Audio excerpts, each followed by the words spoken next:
How's it going, everybody? Welcome back to the Looking Glass Podcast, your place for everything Grand Archive. My name's Travis, and I'm here with Dalton and Corey. And we've got some great news to go through this week. RDO spoiler season is officially underway, and we have lots of really cool and interesting cards and things to talk about here. So, without without further ado, I think that's it as far as anything major news wise this week. We are kind of winding down the season. I know we have Ascent LA coming up here soon, but when it comes to basically big news, I think that's the standard currently. So, that being said, um where do we want to start, guys? We got all these spoilers to go through. Let's start with the slimes, maybe. Yeah, we can start with slimes. That sounds like a good idea. Um, I can't remember. Did we? I think we did on the last podcast. I think the banner slime and stuff was on the last podcast. Yeah. So, um, we got. I know we got first ones we got were the wind ones. We got the wind wake up slime. I believe wasn't that a new one? Yeah. And then we got what's the name of the other the other wind slime card we got? Uh, Looking through it right now. I can pull it up. Rousing slime, which is the wake up, and then I think we only got one wind slime announced until now. No, we got slime calling and then That's what it was. Slime calling. cyclone. Slime Yeah, calling. yeah, That's what I was thinking of. yeah. Um. So let's. Well, no. I thought you were talking about the last ones. Okay. Oh Yeah. no. Like yeah, we went over the last one. Well, I didn't know if you were talking about. Yes. Yeah. Slime calling, slime call cyclone, and then the Yep. fabricator slime. This thing Yeah. is All right. fun. All right. So we'll cover slime calling first. So slime calling is a wind, fast speed, 2 cost, tamer, slime skill action, and it says activate this card only during an opponent's end phase, and then you look at the top 3+ level cards of your deck, and then you may activate up to 2 slime ally cards from among them. This card is insane. Yeah. This is crazy. And then obviously, those slimes also cost 1 less to activate for the rest of the turn. You put the rest on the bottom of your deck. So really nasty card, especially since most slimes already cost like 2. So this is effectively making them cost 1. And if you're on Sylvie level 3 when you cast this, you're looking at the top 6 cards, and that's if you don't already have bonus levels already. Yeah. Because now that there's more slimes, and you can literally play an entire slime archetype thing,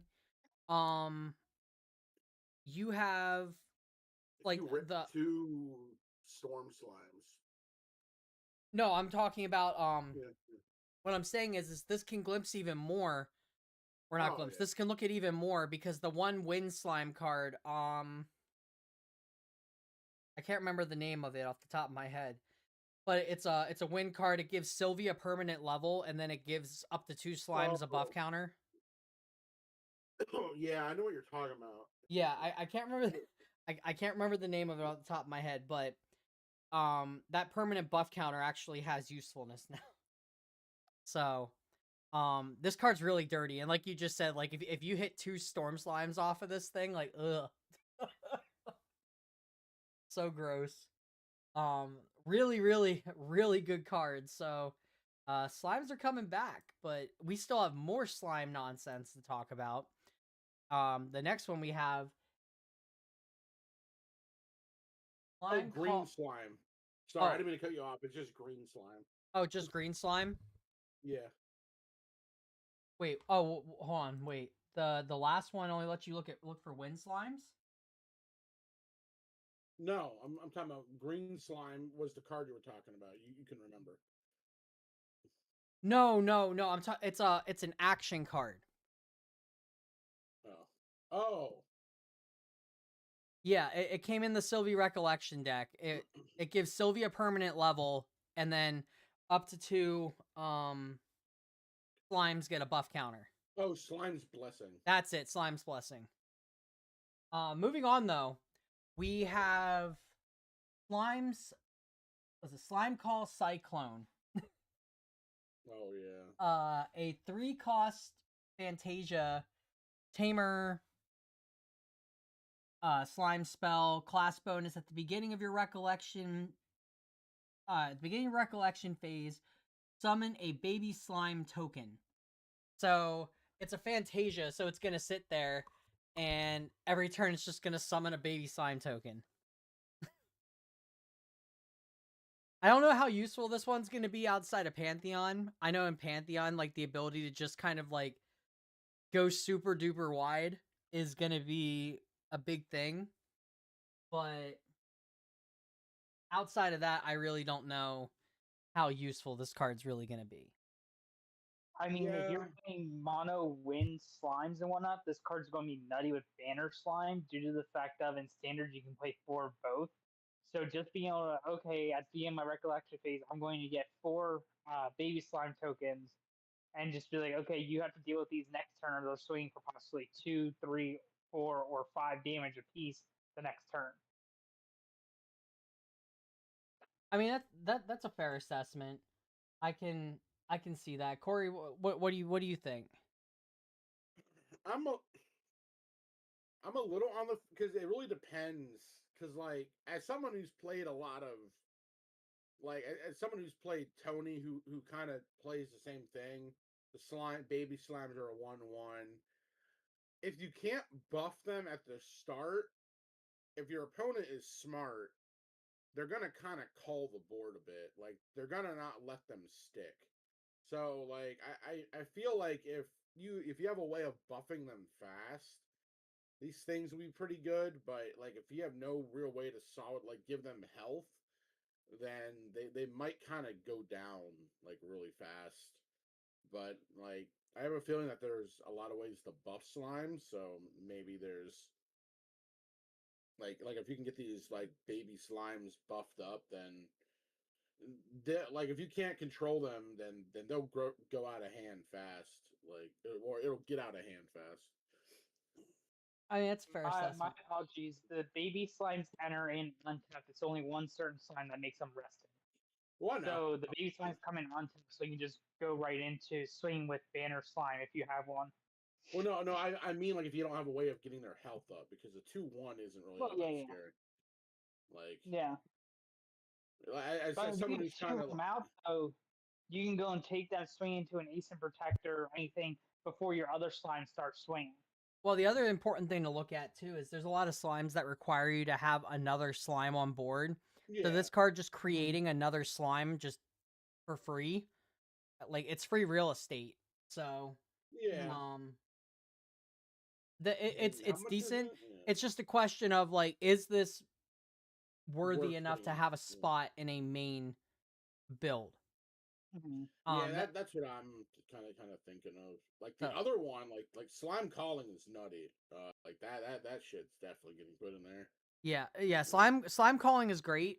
The Fantasian, I'm up in the air about. I guess only testing will tell us for real. But let's move on to our new advanced element slime. This thing is nuts and makes the other one look like dog shit. However, both of these together in Pantheon, after reading the old one, after not reading it for like I don't know how long, um, they're gonna work pretty well together in Pantheon. It's gonna be a target you need to deal with, or it's gonna get out of hand very fast. So we have a new Neos element slime. We have Fabricator Slime, who is a 2-cost ally tamer beast slime with Pride 3, which is typical for most for when you have beast, you typically have Pride. Fabricator Slime enters the field with a buff counter on it. So it's an 0-2 and it comes in as a 1-3. And then you can tap Fabricator Slime as a class bonus. And for each of up to 3 buff counters on Fabricator Slime, summon a baby slime token. So up to 3 buff counters on this thing. So if you play this thing off of Sylvie level 3, you immediately meet the max requirement of this card. Because Sylvie level 3 brings out two slime brings out a slime with 2 counters, and then it gets a counter from it coming in itself. So it's gonna come in, and then it has the ability to print 3 slime tokens every turn. I think that sounds pretty freaking good, if you ask me. Yeah. So it's definitely another really good target when you go to level 3 Sylvie, because it'll come in as it's a 1-3 by itself. It'll come in as a 3-6. Oh, no. Yeah. Yeah. No, 3-5. 3-5. Yep. So it'll be a 3-5, which is already beefy to deal with, and then you have to commit to this thing, or this card is representing, if you play it off of Sylvie, and you don't have any other like bonuses, like like Forest Cake or anything like that, which I don't know why you would want to buff this more than you would need to, because of the fact that like it has a max limit on it. Yeah. And 3-5 is pretty beefy, like we just said. But no, so this comes in and it's representing 6 damage, or not 6 damage, because the slime tokens are what, 2 1s? No, 1-1. They're 1-1s. Okay, so this thing is representing 6 damage. How? Because it creates representing 6 damage. Oh, that's right, because you have to tap it. Yeah, never mind. Sorry. You have to. Well, it's representing 6 damage if you have a banner slime. Yeah, that's fair. So, and these don't come in hindered. So, no. This with banner slime is going to be nuts. Yeah. But it's still it's a crazy card. Like, being able to just print slime tokens every turn, like, that's going to get out of hand really fast. So, any other comments on this before we move on?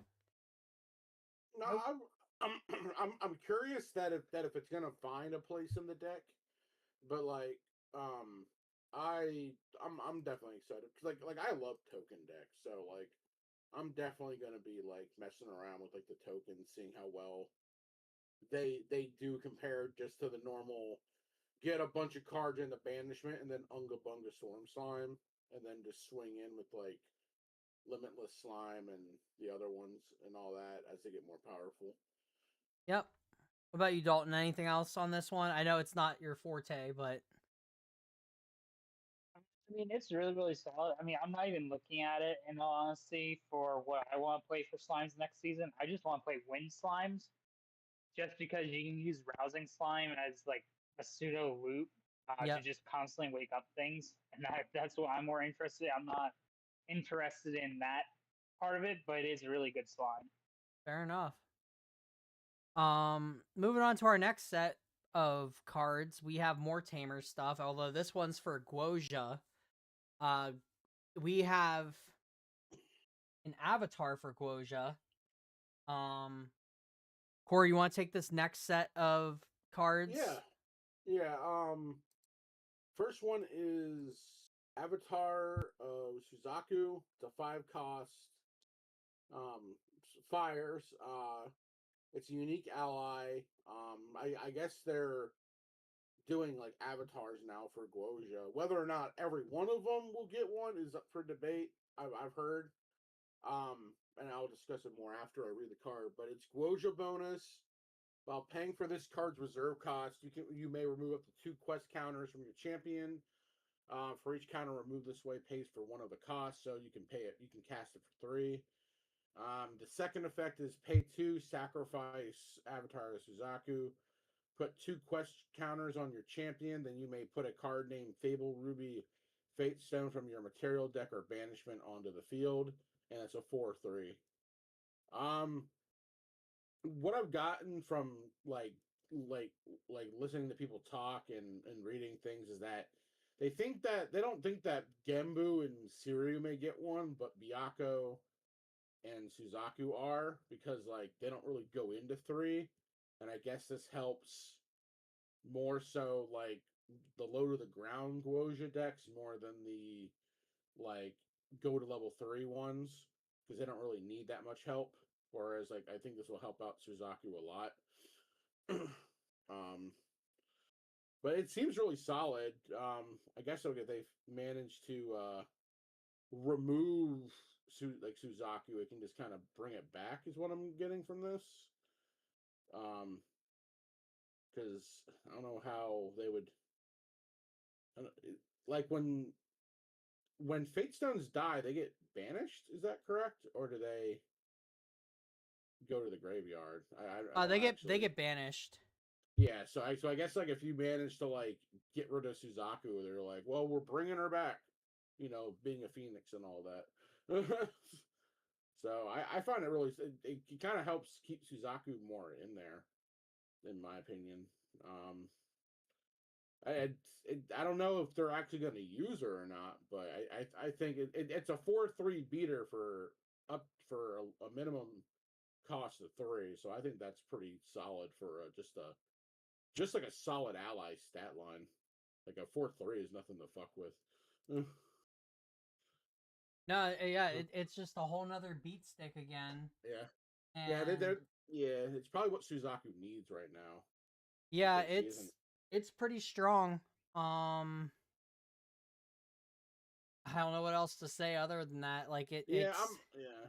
it's Guoja support. That's definitely what it is. And Yeah, well, AFC's kind of fallen. Like, hasn't fallen from grace, but she's not like it's not what it used to be. Like it was. no, but it it does make me wonder if these other ones will get avatars as well, and if I they think will. Byakuo is gonna get one, but I don't know about Siryu or Genbu. Like Well, if they Byakko really, definitely needs something. yeah. So give my boy Byakko some love. The running theory is that they're giving the ones that don't really go into level 3 more support. Um, Maybe to push them to use level 3, or just give like those 2 ones that aren't doing so much a little more support, so they can stand up. Because Siryu and Gembu don't need anything. Yep. Like they don't. Like they pay for themselves. Whereas like Suzaku and I think I forget how Suzaku because Suzaku also pays for itself because it's whenever you deal burn damage. And Oh, okay. Suzaku pings both players at the Yeah, start of that's right. It's right. I was wondering if it was you burned yourself or you just burn like you burn your that's right. It's Mm-hmm. anytime they do burn damage. Yep. That's right. What else do we got here? We got the mage. The change of heart. Oh yes. Or ordained charisma. A 3 cost. Gain control of target ally with 2 or less until the end of turn. Wake up that ally. 2 or less And power specifically. sorry, yeah, 2 or less power. And then it's and then it's cast at slow speed. I've heard there's some wacky combos with this, but I don't like I the most thing I can see for it is just like you grab your opponent's like maybe stalwart shieldmate or like one of their low level allies and just kind of Well, so it doesn't really matter about the stack level it. because this thing can grab a bullfrog. Sorry, 2 power. Well, that's what I mean. Sorry, like a taunter or something, and then you can just. This thing can grab a fucking toad No, troll. you're right. Yeah, yeah. It can grab a toad troll, and then it can, and then you can cremation ritual it. Yeah, That's mostly what I get from this card is that it's a cremation ritual like burner. Like it's just I don't know if it's gonna be main deck, but this might be a funny side deck card. Like if you run into blue. yeah. This is it's really interesting. That's for sure. Because like now, like you are doing. I guess you're not doing. You're not paying any more. Um. Uh. You're not doing any more.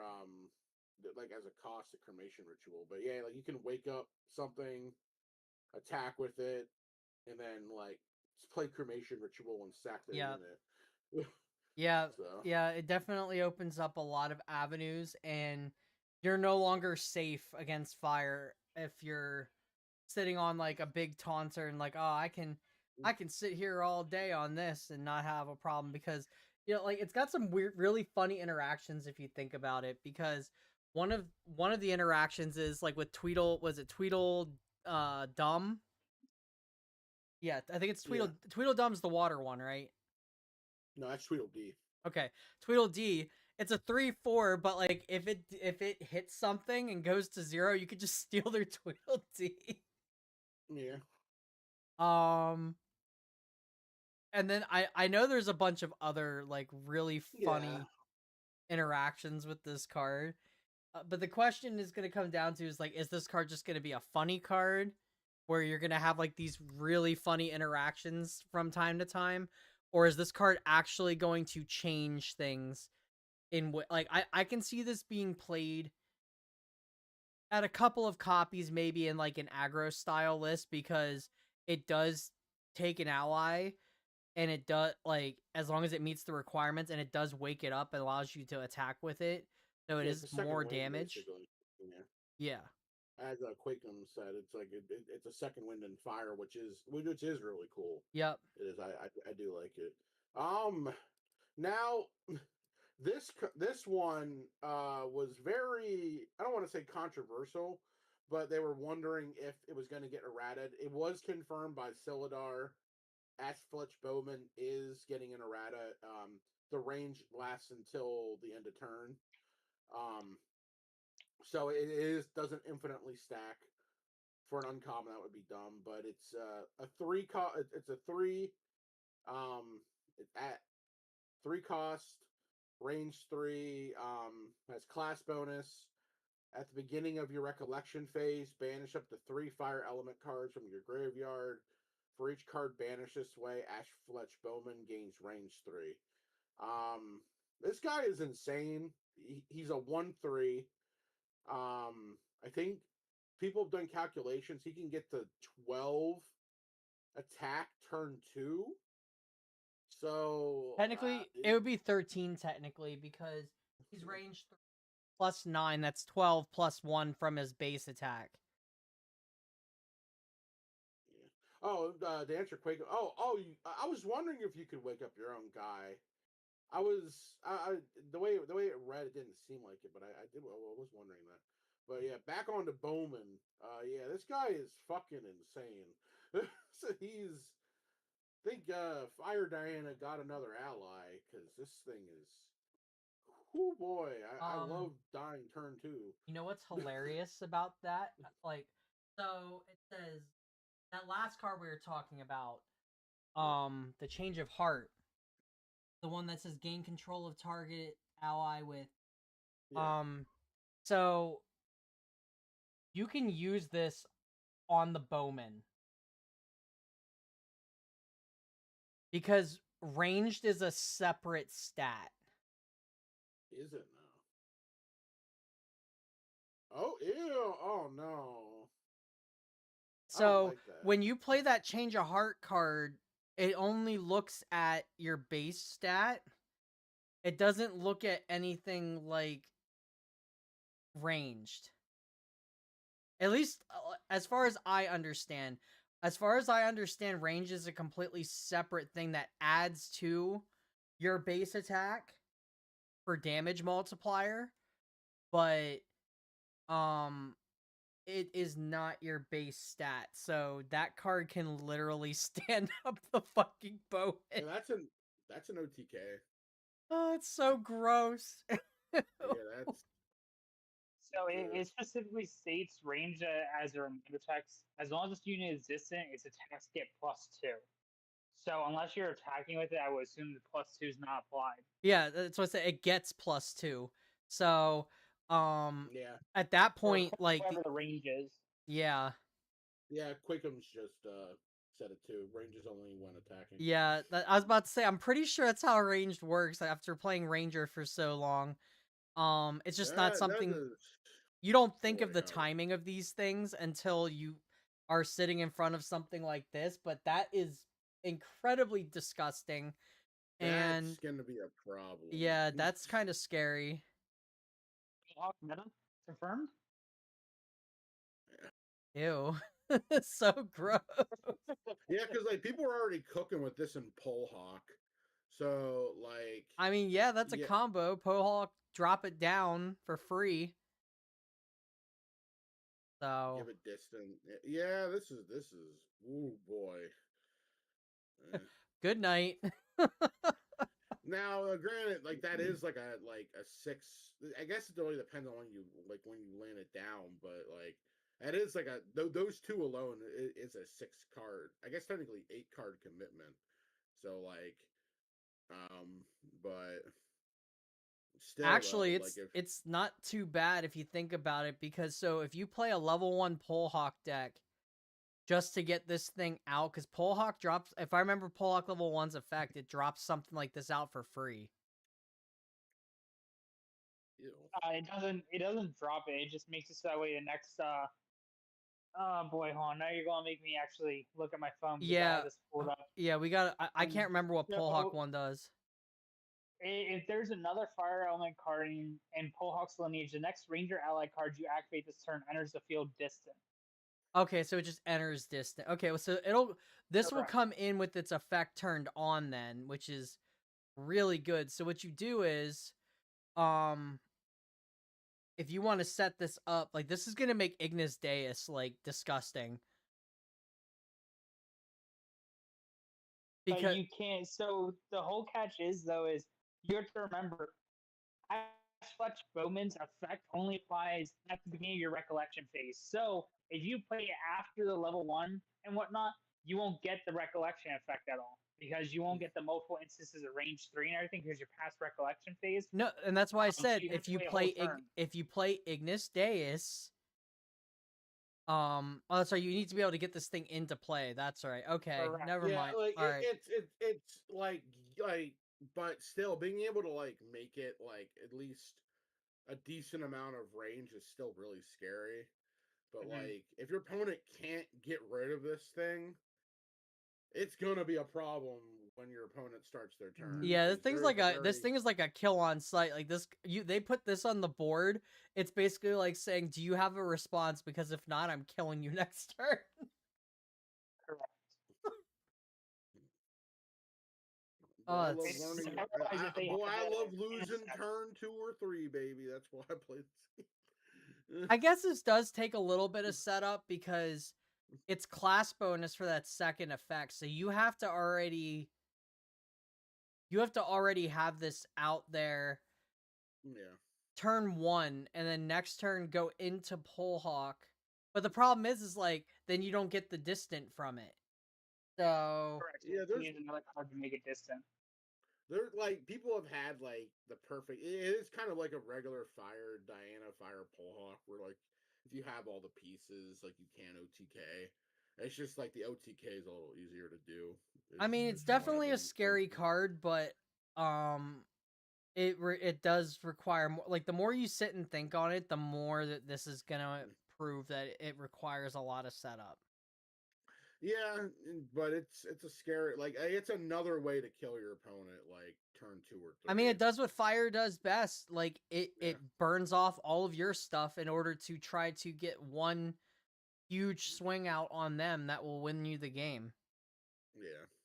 So It's definitely worthy of its uncommon slot because like you need to have 3 fire in your grave, etc., etc.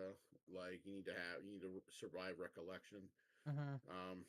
But yeah, it's definitely a scary card. I know people are kind of weary of it because they're like, this may be a problem. But like we never really know until you actually like The fact that it test doesn't it out. keep the range though, like the errata going into Yeah. effect, that's a good thing. Well, like that's what everyone was wondering. It's like they were like, "Sil, is this getting errated?" And he's like, "Yes." But then there was like another card he said that wasn't getting errated. Like Well, the way it reads is the way it reads. let's Okay. move on because we could probably talk about this thing for a good Yeah. while. Um, the next card we have to go over. It's the bell. Yes. Oh my god, this bell is so good. This thing is funny. Like this is definitely a side deck card, that's for sure. Yeah, this card definitely is a really hard check to mill strategies. Um, but at the same time, it's a really beneficial card for other strategies that like maybe self mill themselves Yeah. into oblivion and Yeah, need to Genbu. shuffle things back. Like this card is really good. Anyway, just get the effect out. We have Time of Endless Dreams, and it is an exalted, so you cannot play this until you're at your advanced element. It is normal otherwise, so it's a normal exalted, 0 cost, comes in hindered, and then the effect is you don't lose the game for drawing cards if you have no cards left in your deck, and then you can tap this, banish it, and shuffle your entire graveyard back into your deck. Yeah, it's cards. It's funny. So realistically, like you can just keep this on the board and then like even if you decked yourself out, like you can just like not lose that way, which is really funny to think about. Yep. Um, yeah, I it really does counter mill strats, but like at least like out of the two mill decks that are really popular, Nico and Gembu, I know like I've only ever milled out someone once or twice with Mm-hmm. Nico's ability, like her ravishing finale. Most of the time, just outright kills them. So like I don't even get to mill. So I think it's nice to have this card it is. It is. just in general because we didn't really have a response for anything like that before, and now we Yeah. do. And then I think it's very fair that it's locked to level 3 because um typically like when you go to level 3, it's where a lot of those mill strategies focus more on trying to mill you out as opposed to like trying to outright kill you because it becomes harder. Yeah. Yeah. Um so I do like that as a concept. Yeah. It's a really cool card. What about Dalton? What do you think? I mean, it's a really solid card. I understand why they didn't make it just norm overall because then you could just make it so where you're not encouraging level 3 play. Well, remember what they Um, before you continue, let me cut you off for just a second. Remember what they were saying about they did not want, so they're trying to get away from this whole concept of um having all of your answers in your material deck, and they want to focus more on your answers being in the main deck because right now there's so many responses that you just use in like materializations are so powerful right now that you can just materialize like look at Alcahest and things like that. Like if there's a regalia or something you don't like, you just materialize this card and gone. Well, this Like is a regalia though. well no, I get that. That's what I'm Hmm. saying. They don't want all the answers Oh. in the regalia deck. Hmm. Um yeah, I mean, I understand that. But that's what I'm saying. Hence why I'm like, I understand why they don't want to make this completely norm because then there isn't an answer in the lower end. You have to wait till the late game to get to that point. yeah, and that's what I was trying Um, to explain to Corey Oh. there. So Oh you have to play to level 3. You can't just throw this into yeah. any any deck. Oh yeah. Well, you're saying like you can just grab the answer on the main deck. Well, yeah. So what I'm saying is, Yeah. it's definitely neutered by comparison to some of the Oh strength yeah, of it's Regalia. definitely like I don't know.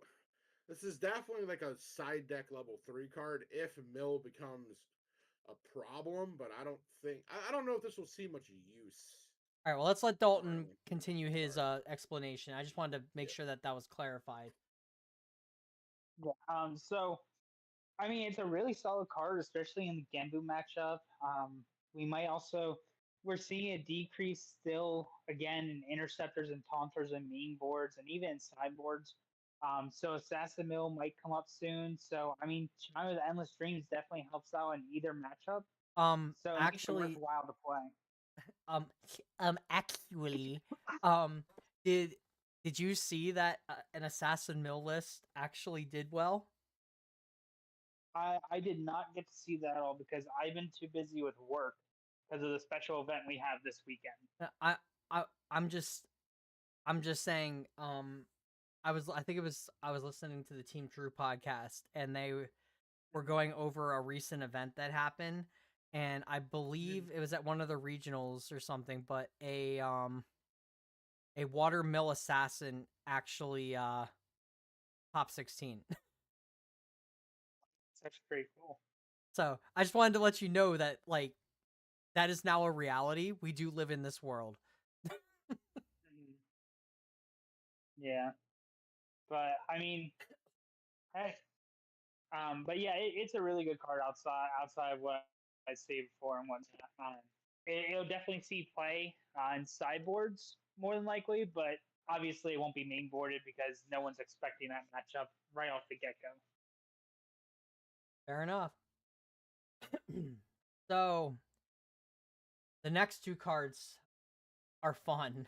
Um, we're starting to get into some of the meat and potatoes here of like the spoilers, and we got another ultimate, and honestly, like we have two ultimates that we're going to be covering here, and oh my god, are they a doozy, both of them. The Tristan one I don't really see being played in like standard level play. It's got a bit of a high cost, I think. I don't think it's very good. I No, because they just want a Shadow Strike, and that's basically what Tristan wants to do. Well, it's double Shadow Strike for 5 times the cost. Why not just play Shadow Strike? Oh, that's what I'm saying. Yeah. Like in standard, they want a Shadow Strike, but in Pantheon, however, this card goes bonkers. Um, so we have Curtain of Shadows, which is a 10 cost ultimate. It is an action, and it's in Umbra, and it's slow. So this is it basically screams Pantheon, and then it is Tristan bonus summon X ominous or yeah summon X ominous shadow tokens where X is the amount of preparation counters on your champion. So that's a lot of shadows, and then its second effect is for the rest of the game. Ominous shadows have get a permanent +1 bonus and have on hit put a preparation counter on your champion. And like I said before, this is a 10 cost Umbra spell. But it really is like that I can't even say the name doesn't make sense, like Curtain of Shadows, because you are literally going to dump an army of shadow tokens. I want to see somebody actually have enough shadow tokens to throw out on the board. I know I will not. Honestly, I'm going to do one better. I would love to see somebody collect enough of the CSR shadow tokens to drop like 30 of these on the board.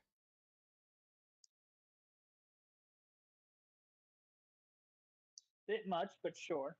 I mean, you can't say it wouldn't be interesting. You walk past a Pantheon table, you're like, wow, that's a lot of money. Yeah, their deck at that point in time would probably be worth like something like what, like I don't even know what CSR shadow tokens are going for. I What, like think I don't really know, honestly, because Tristan's another one of those ones that like Nico is really expensive. they're $300 a pop. You know, I was gonna say about $300, but like it sounded wrong to me. So if magically you make 20 of those things, Woo boy. trying me, oh boy, I think that's down payment to a house, isn't it? Yeah, that's basically I down mean, payment if you on a even just go two-bedroom up to house. 10 at $300, that's $3,000. So Yeah. god damn. God damn. So yeah, if you have 10 of them, that's $3,000. You multiply, so 20, that's $6,000. Wow. Yuck. Sick thinking about that. You know, I wonder what the pop count is on CSR shadow tokens. I'd have to go and look. Because like thinking about that and like how low population these CSRs and stuff are, like it makes you wonder like if somebody's even going to be capable of gathering those up, or how many of those are still rotting in a box or something somewhere. Who knows? What, like, did they come out of an Ultra Edition or just a normal? It was only the first ed. Okay. I think it was only the first ed, because and they didn't come out of the I know they didn't come out of the recollection deck. So something to go and check. Do you like someone to do their homework and stuff, but like I feel like we're going to see a lot of like really crazy like CSR, you know, like CSRs and stuff in Pantheon since it's a singleton. So the funny thing is to think about, okay? So I remember back, oh god, what was this, like 2 months ago or whatever, when they did that $100 thing on TCG Player or whatever, right? Mm-hmm. I think it was about 2 months ago. I had bought a Grimstalker Tristan, and this makes Grimstalker sort of nutty because if you play Wind with Grimstalker, you're just going to keep getting 2 counters every single turn. So by the time you hit your turn 10, you have 20 counters on there, and you just go off right away the moment you level up. I mean, that's fair enough. I don't think you really need that though necessarily. Tristan. Oh no, I'm not saying you do, but I mean, you know, that's like really really solid, especially since anytime they hit, you just immediately get a prep counter. I don't even think anyone's gonna play Tristan outside of Win, because that's where all the Tristan art cards are. Mm-hmm. So there's 200, at least from the index. There's 259 CSRs in print. Ew. Okay. So that means if you have like 30 of them, you literally have like almost a quarter of the of the entire population.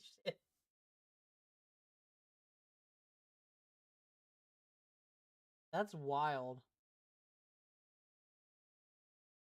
Okay, yeah, that's too much money for me to be thinking about right now. Moving on, we have another of the new level up mechanic cards, and I have to say, like, I love the fact that they made these Fantasias so they're not actions, so you can't incap these if you try to play them.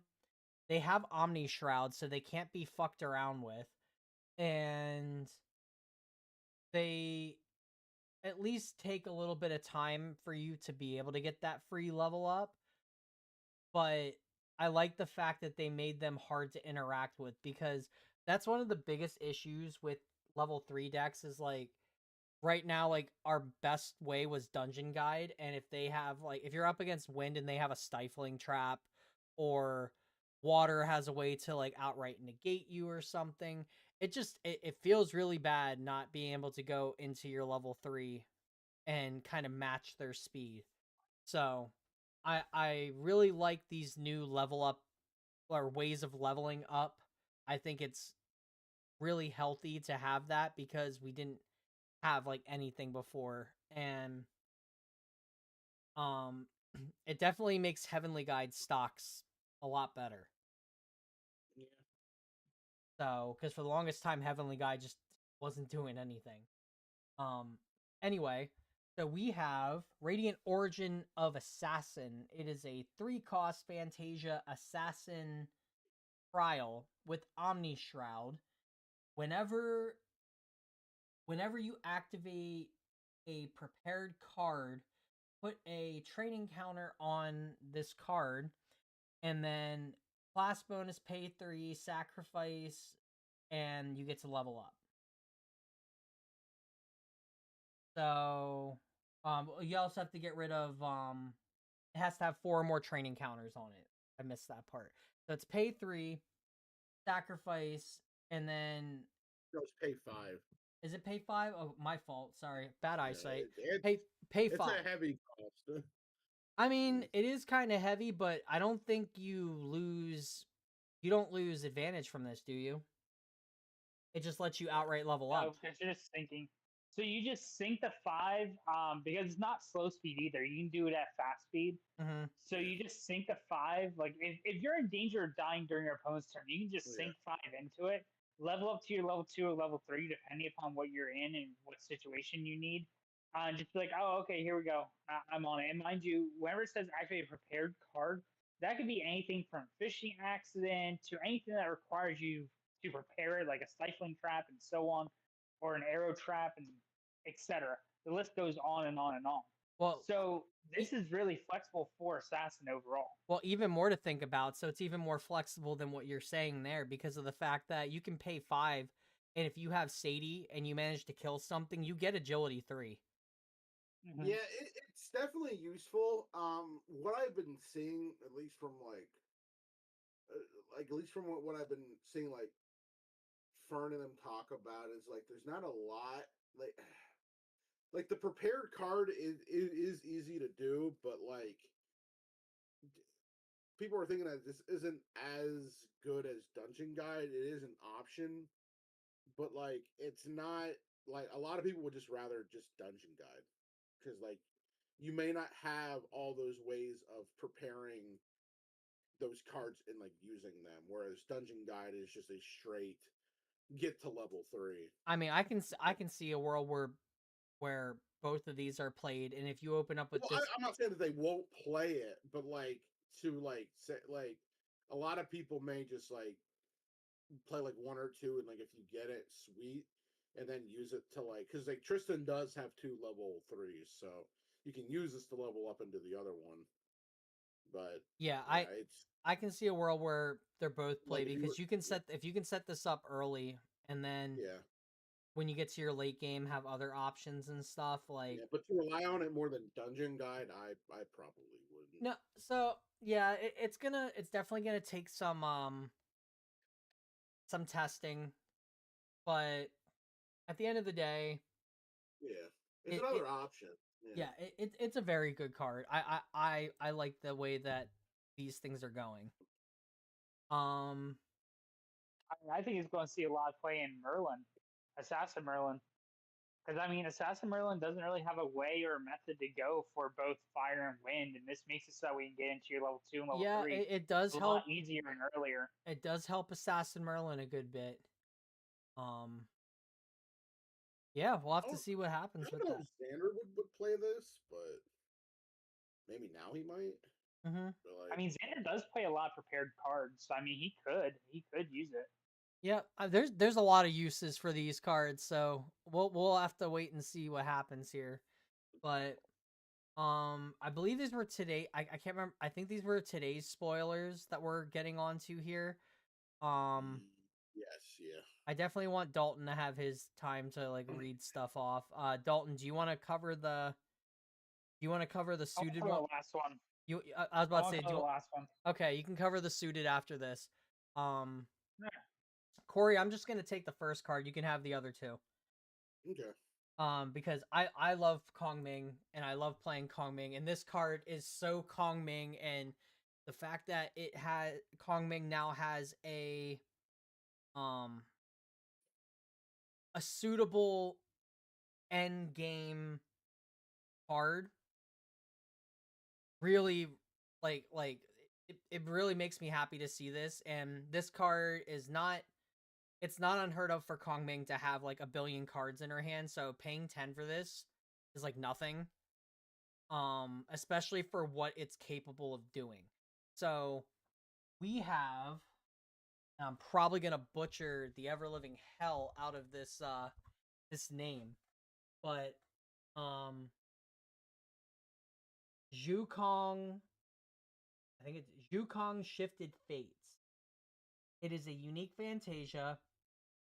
It is a mage ultimate spell, 10 cost Terra, and it has Spell Shroud, so only a handful of Fantasia hate cards can actually deal with this, which is good if they live long enough to use them. It is Kong Ming bonus because it is her ultimate, and it says whenever your shifting currents change to being the opposite direction. So that means like north to south, south to north, east to west, west to east, yada yada.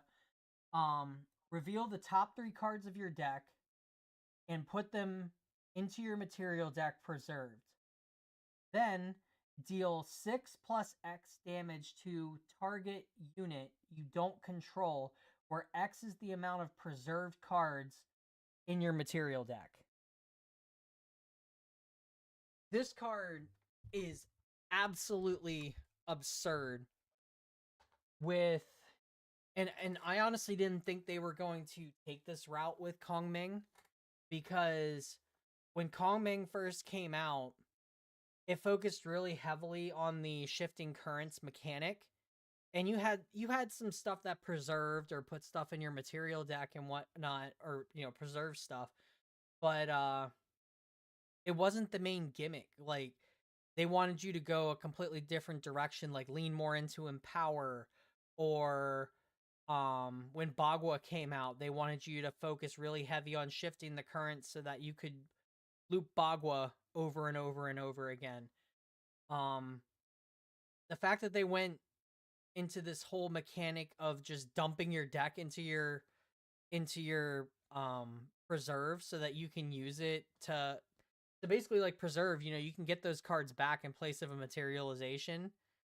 And the fact that the finisher now basically just deals one huge chunk of damage to your opponent each time that you would shift your wins, like from one to the other. And there's a bunch of cards that can do that. Like, so now there's a use for the fan that came from the starter deck that just lets you change the position of your wins however you want.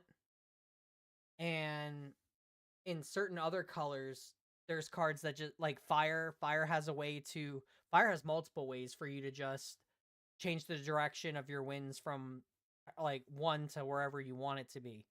So you can proc this thing multiple times in a turn. And it's really scary because there's a lot of stuff that already just preserved itself. And then in A and B Alter, we got more cards that preserve things. And the biggest one to think about here is, like, let's say they come in with a really heavy hit against you and you play Spell Shield Terra, you preserve that many cards into your material deck at that point.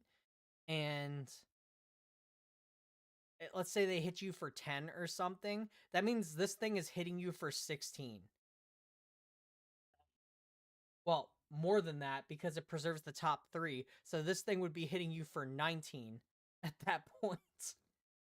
If they swung it, let's say you're playing Lorraine. Lorraine swings at you for 10, you go Spell Shield Terra, you put the top 10 cards of your deck into your reserve.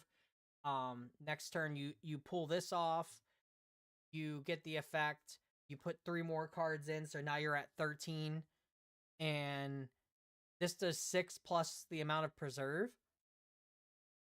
So you're Yes. so you're hitting them with like a stupid amount of damage there.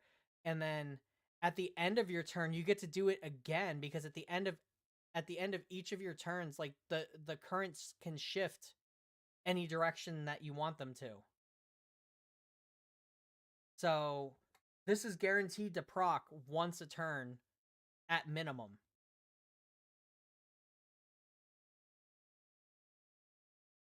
And this just stays on the board, right? Because it's a Fantasia? Yeah, it's a unique Fantasia. So, like, yeah, it just sits on the board. Gross. Yeah. So this thing will minimum every turn be a constant threat, and it has Spell Shroud.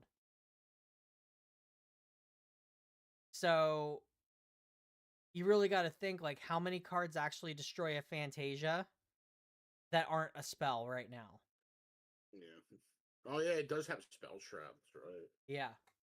There's So not many, I don't think. Unless they print a whole bunch in RDO. well, I think this deserves to have Spell Shroud. You're paying 10 for it, and it is meant to be a finisher.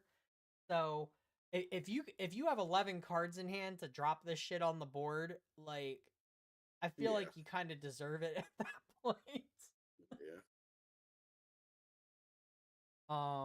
But I do Kong wonder if there's gonna be alts that like lower, like cards for ultimates that like lower their costs. I do wonder if that's gonna be a thing. I don't know, because I know alts were mainly designed for Pantheon play, and if you can get them off in standard, it was like, you might play 1 or 2 copies of it just to. Oh yeah, I wouldn't play more than No, two. yeah, if a deck can get it off, then that's great. If not, Rye can get his off easy, and that's kind of annoying to me yeah, a little bit. well, so can Kong Ming with this. Like, if you've played against you played against Kong Ming, Water Kong Ming draws cards like it's nothing. I'm gonna be honest, Chief. That Kong Ming player didn't have more than like 4 cards at a time in his hand a lot of the time. Okay, well then apparently, like game 2, he opened up better and he had a lot of cards in hand, but like game 1, it was like, and he still managed to win because like all his cards cost like 0. So it's like I got kind of cooked there, but no, I can see what you're saying, especially if that shield guy stays on the board. yeah, Hydra Guard Retainer, yeah, like if that guy stays on the board, the card advantage is nutty. Yeah, like it's not, and then Kong Ming herself, like the level 2 allows you, every time you go north to south, you draw a card. So, and then once you start preserving stuff, you just, all you do is grab Terrasite over and over and over again, and that's it. Terrasite is what he did. Yeah, Terrasite is basically a GCR every single turn. So, this card's, I love this card. This card's great, and I can't wait to mess around with it and play it in Pantheon, because it sounds like so much fun with all the other stuff that Kong Ming got. I really, like, part of me wishes I never got rid of my like fully foiled out like Kong Ming stuff and everything, but part of me is glad, because I do not want to have to chase these cards. Yeah. So you probably can get the Kong Ming lineage pretty damn cheap now. I don't know. This might have just jumped it back up, but we'll have to see. Like, we'll have to see. But no, like, I'm happy just playing Kong Ming normally, and I'm excited to really get to play this card. So, because this and the other Fantasia that we get in the Kong Ming, the Pantheon starter, which is also like a standard play card, has a lot to do with preserving stuff as well. And then I know the new one from Mortal Ambition Alter, that one focuses more around like Empower and everything, but I'm excited for some of this preserve support. It looks really fun. But this card's a monster. Like, this card is definitely one of the better ultimates. The Tristan one is really good. I just don't see Tristan really leaning into that. Like you said, like why would you do that when you can just Shadow Strike? In this case, this card gives Kong Ming a legitimate like this card's a coffin nail. Like you put this card Yeah. on the board and it says like, okay, every turn I'm gonna deal a chunk of damage to you, and if you can't stop it, it's probably going to kill you. Yeah. Basically, you have a turn before, because like you're going to go hands down for this, probably guaranteed. Mm-hmm. So like if you can't, I would say if you can't kill Kong Ming before this really does its thing, because you're going to have those 10 cards back. So like it's like at that point like that it's kind of like that Alice ultimate. Like if you can't kill him within a turn, you're probably going to die. So, So like I said, this card synergizes really well with the fan that comes in the starter deck that allows you to just change the winds by cracking it. So, setting that up on the turn you're going to ultimate um basically allows you to do a huge chunk of damage to them twice that turn. And oh yeah, it isn't once per turn, is it? It's like every no, time. it's any time that your winds would shift directly from one direction, like straight across from the other. Yeah.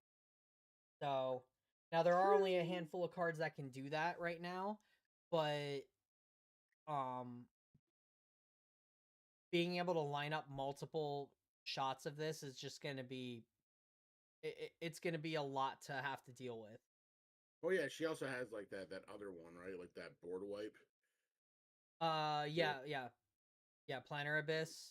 Yeah, Planner Um Abyss. I Yeah. don't think you would play that in the same list as this. I think if you played this, your main goal would be a bunch of like preserve tech and everything and ways to get this back from your preserve, because you're going to be focusing on preserving stuff, and then um you can basically just grab this in place of a materialization, or there are cards that exist for this or for Kongming that allow you to grab cards from your preserve and add them to your hand. So I think that would probably be the main focus for Kongming is this.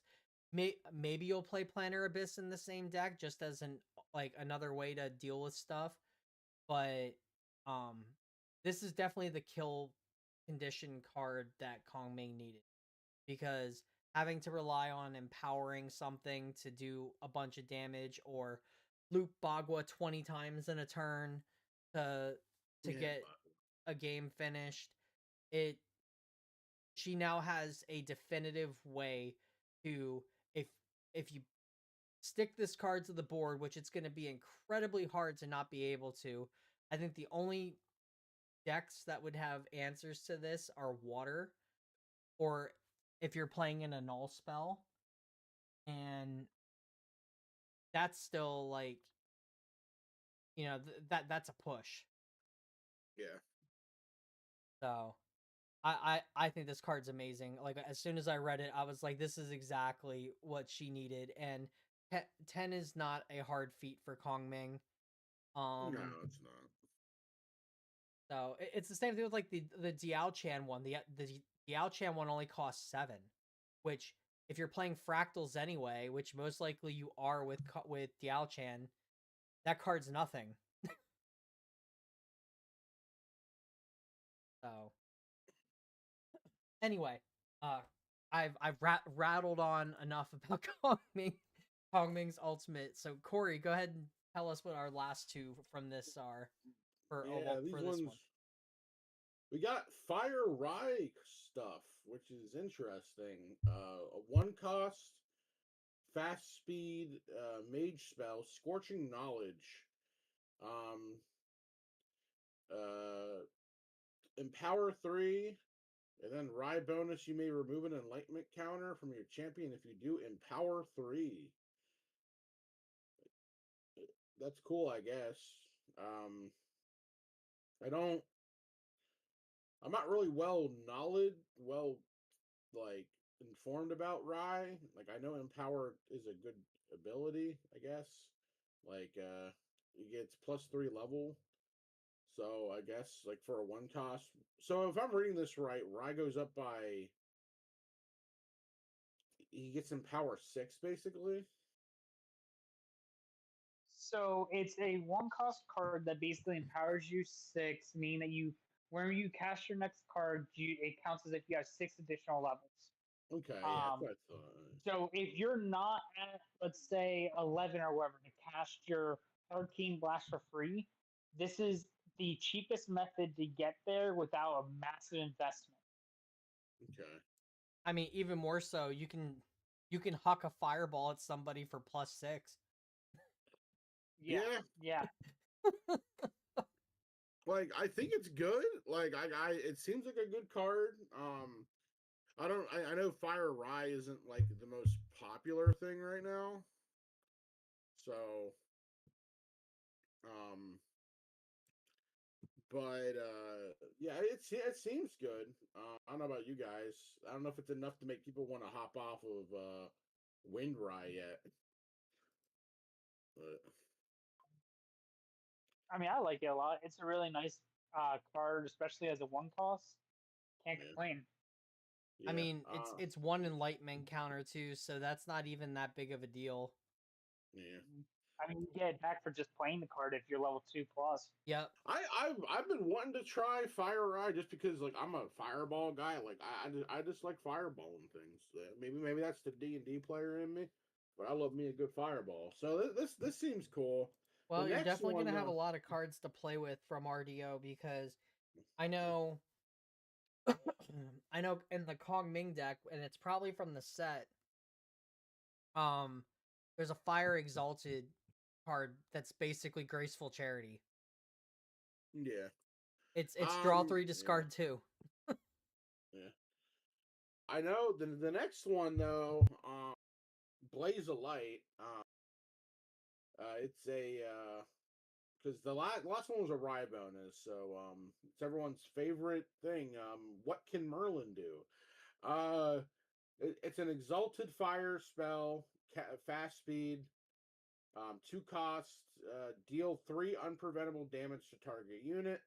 Class bonus, deal 5 unpreventable damage. Instead. So yeah, It's that's it. nutty. Yeah, it is exalted. Um, I don't know how much Merlin plays the new fire spells right now. I don't think she does, like Mage Merlin. Um, I think you play 1 or 2 of the new one, and that's it. but like Fire Interference, the Ephemerate one or Yeah, whatever. Yeah, yeah, so like she because might play it has this. ephemerate. Like I don't know if they're gonna play this one. Like it seems good. Like 5 damage is nothing to scoff at. Like it's a pretty hefty and if they're empowered, it does like it would do. So like if we were to like deal 5 plus empower 6, that would be 11 damage. Am I understanding that Mhm. correctly? Yeah. So it's an Well, arcane blast. so this does not get anything off of Empower. Oh, it doesn't. Oh, okay. No, because Empower only applies if so. If the card was let's say for example, okay, let's think about Tether and Flame, and I forget what the other one is. Okay, where it says negate target card activation unless its controller has Tether and Flames deal 1+ level unpreventable damage to the champion. That's when Empower would come into play. So let's say you use Scorching Knowledge first, okay? They let Scorching Knowledge resolve. You then go on, add to the stack Tether and Flames. So now they have to take, let's say you're at level 3, so they have to take 10 damage or let your card go through. I see. So, Interesting. but Blaze of Light doesn't have anything that Empower like affects it or anything by, and it sort of sucks, but I mean, it is what it is. Yeah. All right, Dalton, your time to shine, man. Oh boy. I'm excited for these too. So Yeah, these are I really cool. I'm more excited for this stuff in Pantheon than I am anything else because we have the water or the fire one that enables fire right away, so you can do water and fire, and you can make a whole student deck. It's really cool. I want RDO to come faster because of that. But regardless, so the first one is Diamond in the Rough, class bonus, which is Mage. This card costs one less to activate for each of up to 3 suited allies you control with different reserve costs. So basically, if you have a 2 or yeah 2, a 3, and a 4, it's a 1 cost spell. You draw a card and power 1 until the end of turn where you activate a suited spell card and power 1, which that's pretty neat. yep. I mean, there's not really much else to really say about that. I mean, No, it's no, a all these are rate neutral pretty card. like read the card, understand the card. Mm-hmm. The next one is Horror Frost Hold. It's 2 cost. Fantasia Cleric suited spell. This Class card bonus is on enter. sorry, go ahead. Banish any amount of suited spell cards from your hand and or memory. For each card banished this way, put a frost counter on Horror Frost Hold. Each opponent recollects X less cards during the resolution of the recollection phase, where X is the amount of frost counters on Horror Frost Hold. This card is fucking insane. Yeah. Like, this card is absolutely batshit bonkers. Yeah, I'm sorry. I'm going to go and get rid of 4 cards, or even 5 cards, or whatever. You're not going to be able to recollect. You're going to recollect 5 less during your recollection phase. You It, just do this turn 1, and your opponent's just like, well, anything I play, I'm sort of SOL. yeah, if you can make Well, them you put wouldn't be able to play it turn 1 because it's class bonus. Well, I mean, yeah, you're not wrong. So technically, turn 2, you can play in Water Alice. yeah, if you can make them put down enough cards and tax them enough, and they have to go, or they go hands down for whatever reason, and they're just like not thinking about this card. This card can literally lock your opponent out of the game for multiple turns. Mm-hmm. If you have that much, like it's the thing. It is a really good card, but it seems kind of dependent on if you open up a lot of suited spell cards. Well, yeah. All right. Well, So remember the new suited the diamonds, they generate spell cards. Yeah. So this is basically saying all those bolts that you have that you're going to generate up, instead of dealing 1 damage to them, if they go hands down after you've built up so many of those, this card literally just reads, your opponent is locked out of playing the game for the next so many turns. Yep. On paper it seems really good. I do wonder. Well, so the ace is the one that generates the most amount of those tokens. Well, they're not even tokens. They're actual cards that you put into your hand. So yeah, I know that. I'm just yeah, it's just so like so basically if you can get ace out there and hit like, even it's like mid-tier, I think it's mid-tier, like generates like a decent amount and everything. It's not difficult to set this card up for, it's something that your opponent has to be aware of, because if they're not, like, you are literally just going to lock them out of playing the game. I know your opponent can kind of play around this, especially if they want to level up fast. Like they can kind of like choose like what they want to put down and get rid of. Well, yeah, but like, what good's leveling up gonna do you if you can't play any cards from your hand because they're all stuck on the board? Well, that's what I'm saying. Like, at least for a bit, like like I said, then it really depends on like how much you can actually put down at the time, like of playing this. Like it is a really nutty card. I don't know how many we would actually play on the deck, but it's so we have to see what the rest of the support has to offer. But from what I'm seeing so far, it's looking pretty strong Yeah, because yeah. Dalton has one more to go over here, and this thing is a monster. So the last one is Edelstein, Queen of Diamonds. It's 10 cost, unique ally. You may banish 3 or more suited cards with total reserve cost 10 from your graveyard rather than pay this card's reserve cost. On enter, It has recover to be 4 and suited power 4. spells. It has to be suited spells. Correct, suited spells. Whenever you empower and mount, Edelstein gets plus X power until end of turn, where X is that amount. So that's where all your power is It's going to nutty. come from. So basically, like, you have a bunch of things that I think some of the other units empowered, didn't they? A few Yes. did, yeah. So,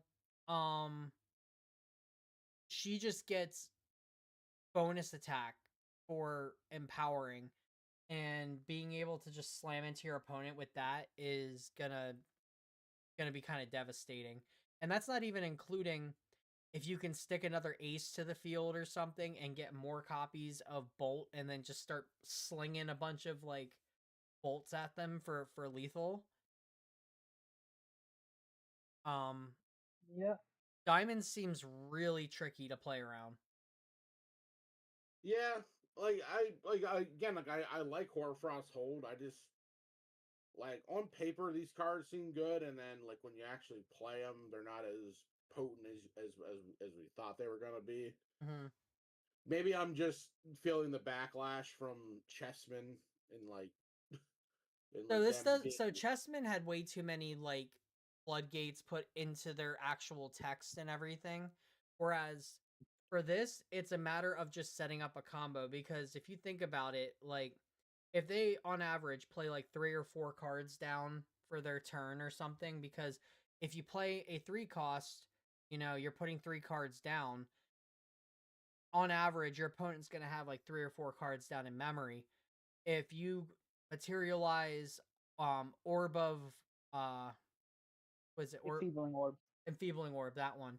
If you materialize enfeebling orb, make them put 2 more cards down, and then if they respond by trying to play something and you go, oh well, I'm just gonna frostbind you or something, and they have to pay 2 more to get that effect off, um you've effectively made them put down most likely their entire hand at that point. And then if you have enough spells to pitch for that, which if you've been setting up your deck the way it seems like it's supposed to play, where you're supposed to generate a bunch of um these 1 damage ping spells, you can just dump all those from your hand because they were free real estate to begin with, and lock down their entire hand. Not just that, but you also have to take into account that you're going to be using this more than likely with the norm support. So you can abuse it with Noir of Spades and whatnot, Mm-hmm. to go and have a giant basic on board that they can't deal with basically for 4 turns at least. Yep. So, and I do agree with what Corey's saying. On paper, it does sound like it's a lot more cut and dry than it should be, or than it might be. Mm. But I really think that there's a lot going for this. It definitely gives them that defensive option that they really needed. Mm-hmm. Because like until Hoarfrost Hold, like I really like the diamond stuff, but I'm like, this deck seems very fragile. But now it seems a little stronger, especially with like if you can manage to pay a large amount, and that kind of screws them over. What you I also can have to keep in mind though, Horfrost Hold isn't unique, so you can have multiple on the board too. Yeah. So honestly, like I can really see um diamonds being very competitive next, like in the next season. Yep. it's just gonna take the right pilot to really like make the deck shine.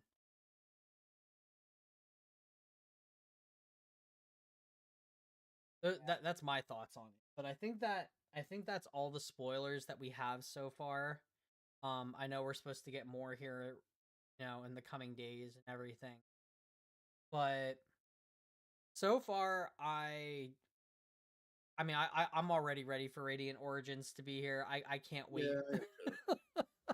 Yeah, I ordered my case. I'm excited. Yep, I've got mine. As a matter of fact, I have to give them a call, um, just to make sure like the shipping method that I chose and paid for was the correct one because it was really weird. I have to call and deal with that. But I digress. Anyway, it it's looking to be really exciting. I know we're all excited here. We have we're currently in the works of putting it together. Or I should say I'm currently in the works of putting it together. Um I think if Dalton's not stuck working all day Sunday, I think he said he was going to stop by. So, um You're hoping to do Pantheon.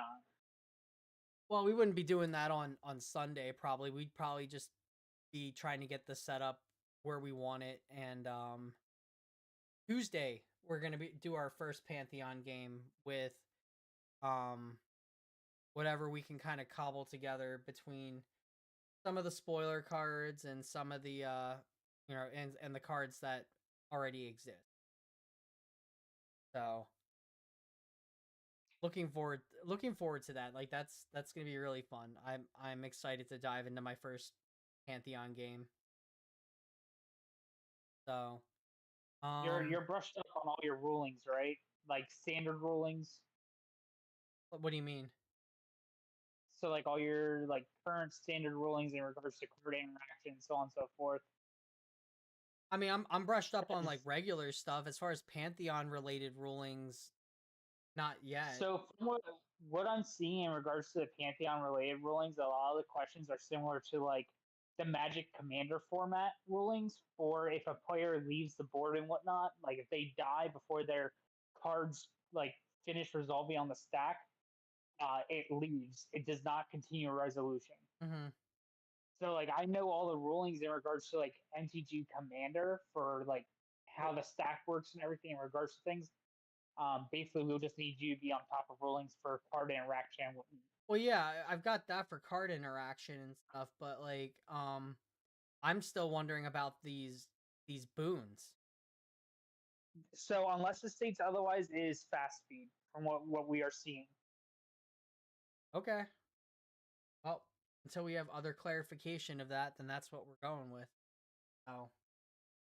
I mean, I so to cast. So like for example, the assassin one is slow speed to play, but then the effect itself can be activated at any point in time. There's no restriction in regards to it. But I mean, it's not going to come up because I'm not playing Assassin this weekend, Mm-hmm. or well, when we do Pantheon, I'm I'll just spoil it now. I'm playing the Fostered CL. Dalton's a dirty spoiler. Yeah, you're right. I am a spoiler. I want people to know that we're going to be playing interesting decks on Tuesday's Brawl Night.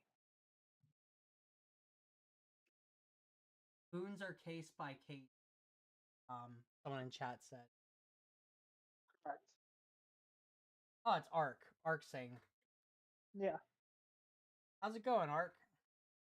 Dude, we got to get together and play here soon. I feel like it's been forever since I've actually sat down and talked to you.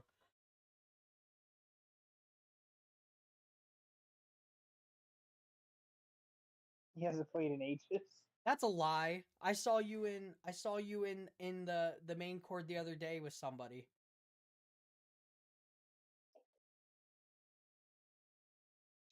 See, he got quiet.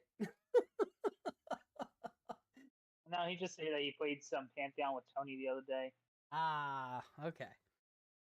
Now we'll have to get together and do something there. But No, I'm really excited to get. We'll probably have to use your tablet, Dalton. That's fine. Um, I talked to the guy that made the Tome app and everything, and I found out some interesting things that I did not know about this app. What is the Tome? The one that's on my phone that I use as a life counter.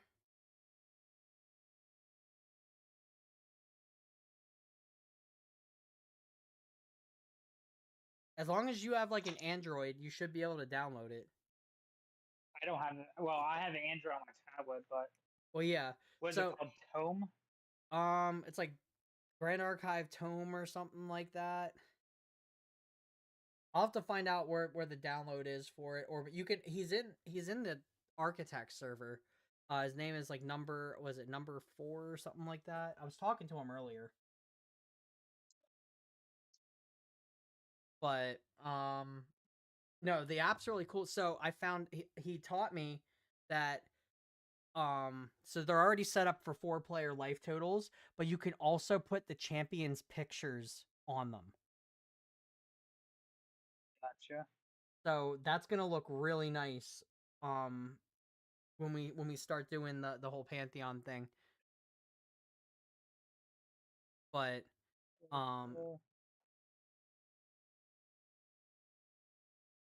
and like I figured out how to do all that stuff because I was messing around with it on my phone earlier while I was cooking dinner. But we've got big plans as far as Pantheon goes. We bought a overhead setup that I've already taken the time to put together and everything. And it'll have a nice like overhead view. We probably need to get a better there's like another piece we probably have to pick up that like extends out the camera a little bit more, and definitely a better camera at some point. But all that stuff's on the back burner until we can get there. But we have a solid setup, and we're excited to show that off to you guys and play some Pantheon. Like that, like honestly, that's what it's all about. Like we're really excited to get into the Pantheon content here. So you guys can definitely expect a lot of content coming involving Pantheon. So, for those of you guys who haven't checked it out yet, we do have a poll on the YouTube channel right now to over if there's any decks you guys want to see played once the set comes out. Because right now we're kind of limited to like what we have access to.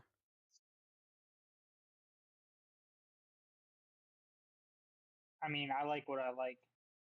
I mean, that's fair. But I think we already. Let me see. Hold on. So we already have the Norris basically done. So we're already sort of meeting that quota as it stands. I think there's like 4 cards so far we need from RDO to make Norris better, but and that we still don't know what his alt is or any of that other stuff. So maybe by Tuesday next week. So we've still got a couple days worth of spoilers coming out to find out if we find out anything else about our boy Tony. Well, that's what I'm saying. Like it's probably only going to be like 4 or 5 more cards we put in for Pantheon, because a lot of the support we wanted for Pantheon, like especially for Domain Tony, is already out because we wanted the extra draws and whatnot. Mm-hmm. So I think we have most of what we wanted. It's just a couple more pieces and that's it. Yep. Yep. So that's something that you guys can expect here on Tuesday. Given everything works the way that we're trying, because it's a lot of new equipment that we're working with, and a lot of setup because we work out of my house, so we have a very small spot dedicated to It's probably about the size of like a decent walk-in closet. I might be giving it too That much sounds about right. credit.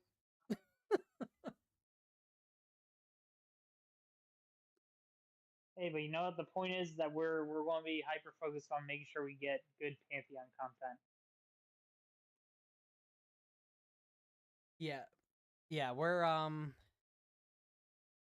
definitely really trying to push the content as far as like this next season. Like, I mean, we pushed content a lot this season.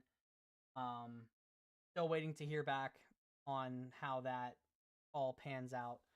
But next season, you know, we're gonna do a lot of Pantheon content. Like I know Dalton's like chomping at the bit. I mean, I've already put up 3 or was it 2 or 3 articles? I can't remember anymore on TCG Architect, and then I just did another one today. So, Dude, I don't know when we're like. I thought we were gonna get a spoiler this season, but we didn't get one. So I don't know how that works, honestly. Your guess is as good as mine, Ark. So we're trying. Contact your local representative. Tell them that you want us to have spoilers. Yes. Make it known. contact your local congressman. Yep. I don't know if they have congressmen in Canada. I, I don't know. Who knows? I think it's something different. Primarchs, Mediterranean, where the heck it may be. I don't know anymore. Educate us, Ark. Educate us, ignorant Americans. Canada is dry.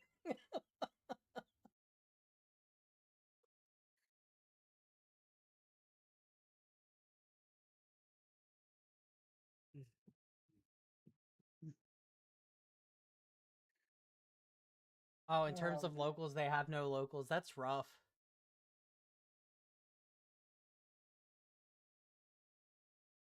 I mean, I would assume Ark probably plays online then wherever they have the time. Mm-hmm. Oh, they have one. They have Gotcha. one Yep. locals. Yep. Ugh. Well, I think we're gonna kind of wind things down here. Uh, yeah, we're about an hour and a half in. Um, I don't think there's too much more to touch base on. Other than the fact that our next episode is our 20th episode. Yep. So hopefully we have something like big to talk about on our next episode or some good news to share or something. I don't know. It's a week away. I guess we'll find out. But I can't believe we're almost to 20 already. Like it just doesn't feel like it. Like I know we just talked about it a couple episodes ago. Like we were like, "Oh, we're already at like episode such and such," but like now we're like on the brink of like the next you know, the next number. So, Yeah, it's gonna be interesting. mhm. Hopefully, we'll ever so slowly just keep the numbers up and keep rolling. Oh, yeah, yeah, of course. We're going to keep we'll keep the I think the podcast will stay as is on Thursdays, and we'll like Tuesday, like or every other week on Tuesdays, I guess will be um I guess it won't just be like a brawl night anymore. It'll be well, it'll still be brawl night, but it'll be Pantheon content. Like it'll just be a Mm-hmm. dedicated Pantheon night. So that means every other week we have time to just kind of sit back and relax and just enjoy playing like a fun game of Pantheon. Mm-hmm. But unless you guys can think of anything else, I think that will do it for us. So we appreciate you guys coming out and hanging with us as usual. And as always, we will see you guys on the next one. Make sure to check us out on Tuesday for Pantheon content, which, like we said, we're really excited for. So Until then, guys, we will see you then and take care.